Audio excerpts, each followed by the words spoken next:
Hi, I'm Sean Kerner with the Action Network, and this is the Road to the Final Score presented by Bet365. And today I'm going to give you my top tips for filling out your NCAA tournament brackets.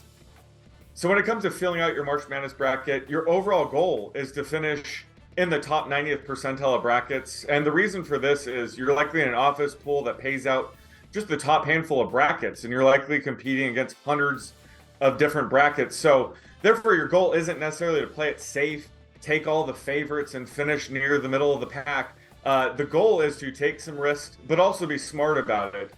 So I'm going to walk you through some of the steps I used the past few tournaments to finish in the top 95th percentile in two of the past three March Madnesses, and how you can differentiate yourself and make a smart bracket.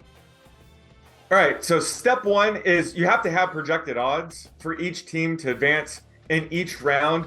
Now, these can be your own, whether you want to make your own projections, use them from a trusted source. I create these odds every March Madness, or you could just derive them from the sports books. But either way, the more accurate projections you have, the better, because you're going to be able to pick more games correctly. But that's the first important part in setting up a sharp March Madness bracket. Now, the second step is I'm going to compare these projections to the pick distribution from other brackets. Most of the sites that offer March Madness brackets, they collect the data and they show you exactly the percent of brackets that are taking each team to advance in each round.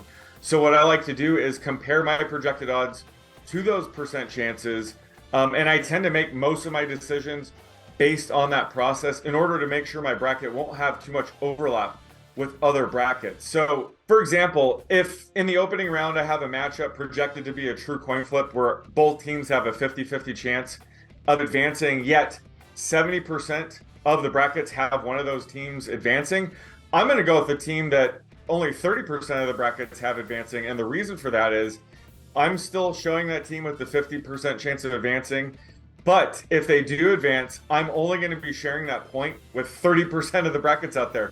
So that's one easy way I'm going to differentiate myself from the other brackets, while also taking a team that, has a good chance to advance. So this is one of the ways that I, handle my picking process throughout the whole entire tournament, through the Final Four, up until picking my champion. And that brings me to my third tip. And my third tip, and it's probably the most important thing about your entire bracket, is deciding which team you pick to win the championship. And it seems obvious, but you'd be surprised how many people just kind of ignore this fact. And, they're more worried about taking which teams are going to, upset in the first couple rounds. But having the correct team win the championship gets you a ton of points. And a lot of times, if you don't have the correct team winning the championship, you can't really cash in the top 90th, 95th percentile, because you have to have the champion win it all. And it can even make up for some missed hits you had earlier in the tournament. But either way, the most important thing about your bracket is picking the champion. And the process I use to get there is similar to what I described in my number 2 tip, is I compare the percent chance I have every team winning the championship against the percent of brackets that have those teams winning the championship. So, you can be pretty aggressive with this, you can be conservative, but at the end of the day, you kind of want to end up with the team that wins it all. And the way I decide how aggressive or safe I will be depends on how many other brackets I'm going to be competing with. So if I'm in a league with over 1,000 different brackets, I'm going to take a champion that's probably a little bit lower in odds, in order to, differentiate my bracket even more, because when you have 1,000 different brackets, it's really hard to finish in the top 90th, 95th percentile. So I will be a little bit more risky when it comes to picking my champion.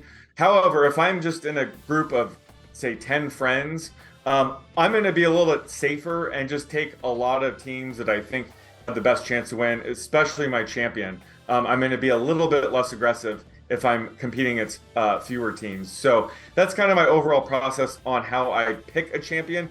But at the end of the day, that is the most important part in setting up your bracket. And my fourth and final tip has to do with the Final Four.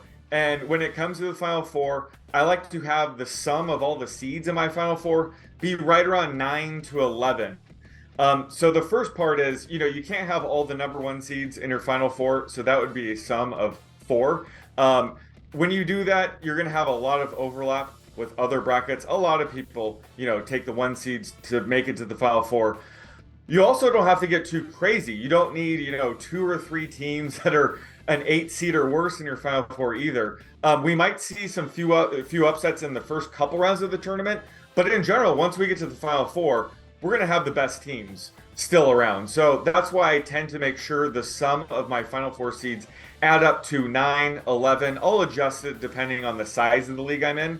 But I think that's the sweet spot in terms of making sure you're going to have a differential bracket while also being sharp about it. Because at the end of the day, the sum of the seeds in the Final Four are going to be in that range. So I like to make it around 9 to 11, depending on the size of my league. So those are my tips for filling out your bracket. Make sure to not only fill out a bracket, but follow me in the Action app to see the bets I make throughout March Madness, and visit Bet365 for all the latest college basketball odds.